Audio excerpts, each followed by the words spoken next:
Hello and welcome to fairbutfirm.com. My name is Joe Cortez, former international boxing referee from Las Vegas, Nevada. Last weekend from the Alamo Dome in Texas, we had an action-packed night of boxing. Maidana versus Adrien Broner. That fight was action-packed from the first round to the 12th round. The judges had a unanimous decision, 117, 109, 116, 109, 115, 110. Maidana deserved to win. But let's go into how the fight started. When the bell rang, Maidana came out like a bull. Came out like a bull like they do in Argentina. He came out running and came out throwing punches. Adrien Broner was on the defensive side most of the night. Why? Because of the punching power of Maidana. I don't think Adrien Broner has ever fought someone with that power with both hands. Adrien Broner goes down in the second round from the left hook. He going towards the ropes, drop his right hand down, and the left hook hit him square on the chin. Down goes Broner, and he said to himself, wow, I've never been hit like this before. What the hell is going on? He gets up, he finishes the round, weathers the storm, and keeps on fighting. Maidana was constantly on top of him. Adrien Broner, excessive holding, all night long was holding and holding. The referee should have taken some points. I would have taken a point. I would have given strong warning. If we would have continued with that, I would have definitely taken 1 point or even 2 points. But that wasn't done. Anyway, in the 8th round, Broner gets dropped again from another combination of from Maidana. And when Broner gets up, again, he's holding, trying to hold on to dear life. You're told, you're trained, you're taught in boxing as a fighter, when you're hurt, hold, and then let the referee break you up. But he was holding, and the referee wasn't breaking them up, and Maidana got so upset, he was desperate. He wanted to knock this guy out so bad that he snapped, he went ballistic, and he went with the headbutt, with the elbow, and Adrien Broner, kind of like, goes down. He could have faked it, he could have played, I couldn't continue, but he didn't do that. I gotta give him credit for that. He could have taken it and said, well, if he would have not been able to continue, the doctor would have checked him. He would have said, well, he hit me with his head.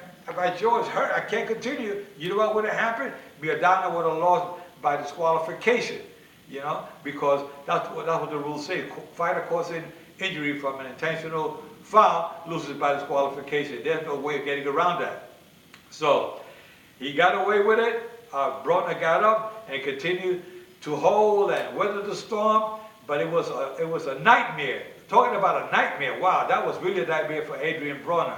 He was taken to school by Maidana. Maidana is not a technical fighter, really classy, straight puncher. No, he came with all wild punches, and that's what happened. Broner was not expecting those overhand looping rights, and with the left and with the right, he would go to the body, and Broner would try to cover up, and then Maidana would hit it with the left or the right to the head. And then when he tried to cover up to the head, Maidana would go to the body, which he's an excellent body puncher. So, it was a tough, very difficult night for Adrien Broner. Honestly, I feel sorry for him because of all the talking and all the hype that he puts out to these fights. I know he's trying to sell tickets, he's trying to get name recognition. He wants to be known as one of the best out there. He was doing pretty good up until that night when he had a nightmare. When he woke up, he realized, wow, this was really a fight. This is really a tough sport. It's easy when you get by all these other fighters who are not as heavy hitters like Maidana, but Adrien Broner was taken to school. I think he'll go back now, do his homework, and look at this whole thing carefully. When he was walking out to his dressing room, you can see that he was either in shock, he was in fear. They were throwing cups at him of water or whatever, beer, whatever. It was sad to see that, But these are the kind of things that happen in boxing, especially when you go to another state that is not your hometown, and the other fighter, like Maidana, was favored by the fans there. So he had his hands full that night, and hopefully he comes back another day and picks up where he left off with his unbeaten streak that he had in the past. Now that same night, you had well, before we go to the fight, let's talk a little bit about the referee. Lawrence Cole. Lawrence Cole let Maidana get away with a lot of low blows. He was on the opposite side. Sometimes he was right in front of them. Let him get away with too many low blows, and we tell referees, you don't let fighters continue with these low blows. It's not good for boxing. I mean, another part was when Adrien Broner doggy bumped the Maidana from behind. That didn't look good. And then Maidana did the same to him. No warnings were administered by the referee. Then the referee got to take more control. Lawrence Cole's been around a while. He's done, close to 100 championship fights, maybe more. And there's no reason to let these fighters get away with these unsportsmanlike conduct, dirty tactics like that. It's uncalled for. I'd like to see Lawrence Cole come back and do better next time around. Okay, good guy. And I think by him watching this fight, he'll realize that as a colleague, I'm just trying to help him to raise the bar, and other referees watch and see. We all make some mistakes, but there was a lot of uncalled sportsmanlike conduct and a lot of things that occurred that night that should have not occurred. And when they started occurring with dirty tactics like that at the beginning of the fight, you stop the action, bring them together, talk with them, go in the corner, give the strong warnings, or start taking points right off the bat and stop all that dirty tactic. On the undercard, we had another great fight, Keith Thurman against Jesus Soto Caraz. And that was a great fight. They were both banging pretty good. Thurman must have got the best of Caraz. He stopped him in the ninth round, a technical knockout. And Keith Thurman is a mandatory challenger for Maidana.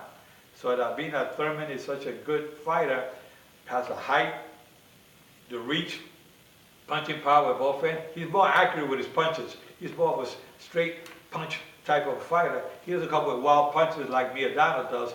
Maidana will give you a good fight, but when he's up against a guy like Keith Thurman, who's an accurate puncher, good skillful boxer, I think Maidana's going to have his hands full against Thurman. And my prediction is that Thurman will probably end up stopping Maidana when they fight in 2014. Again, like I say, he's a mandatory challenger, and that'll be a great night of boxing.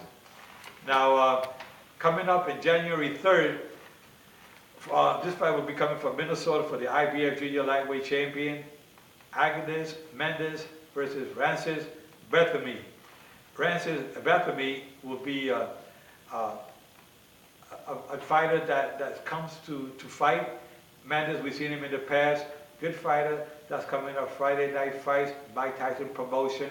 So that'll be a good way to start off the year, January 3rd. And Mike Tyson, glad to see that he's back on track, doing something good with his promotional company. With Mike Tyson's name, his popularity, I think his promotional company is going to do just well. Boxing this year was a great year of boxing, 2013. I'm looking forward to 2014. If 2014 can bring us half of what we had 2013, we'll have a great year. But I know we're going to have a lot of good fights. So many fighters in the lighter division. Maidana, he's going to be fighting against the opponent, was it Ponce de Leon, that stopped them in the first round. That is the rematch coming up soon. You got Mikey Garcia will be fighting. There's a lot of good up-and-coming fighters that are going to have to raise the bar a little bit 2014, and they'll be doing great. I don't see any heavyweights out there. Klitschko, I understand, just retired from boxing. He wants to run for president in the Ukraine, and I take off my hat to him. He wants to have more democracy in his country, so he's taking his political arena into a more of a serious manner. He wants to give it 100% towards his career in the political field, and I think that he'll do just fine.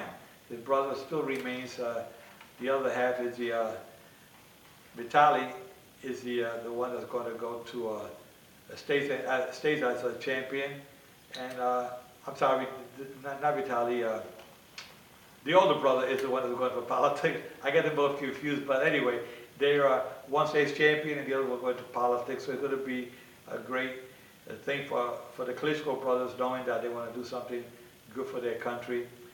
I don't know what purpose some of these fighters want to really get into politics. You got Manny Pacquiao as a congressman and got into politics in the Philippines, and maybe that caused him some problem when he was not able to focus 100% with his career. But Klitschko he's doing the right thing. He's stepping away from boxing, just stepping down and saying, yeah, I think he only lost like 2 or 3 fights in his career, so he goes out with a good, clean record, and he was somebody to reckon with, and he'll be remembered as one of the great heavyweights of all times. And those fighters from the Ukraine, the 2 brothers, I'll tell you, they really come out and give you a lot of action. When they fought Tyson and they fought Lennox Lewis, it was good fighting. I'm not sure if Klitschko fought Tyson or not. I know they never fought. It would have been good to see a Tyson and Klitschko. You know, talking about Tyson and Klitschko, you know, no, they never did fight out that I'm thinking. They never fought. But can you imagine Tyson in his prime against the Klitschkos? What do you fans out there think would have happened? You know what I think would have happened? I think Tyson would have walked through these guys and knocked them out cold in 1 or 2 rounds, because Tyson was the type of guy who would get to the inside and relentless with his attack. It was something like Maidana. You know, Tyson, that was his promotional company. What he wants to see with his fighters, he wants to see fighters to fight the way he used to fight, which is going to be very hard.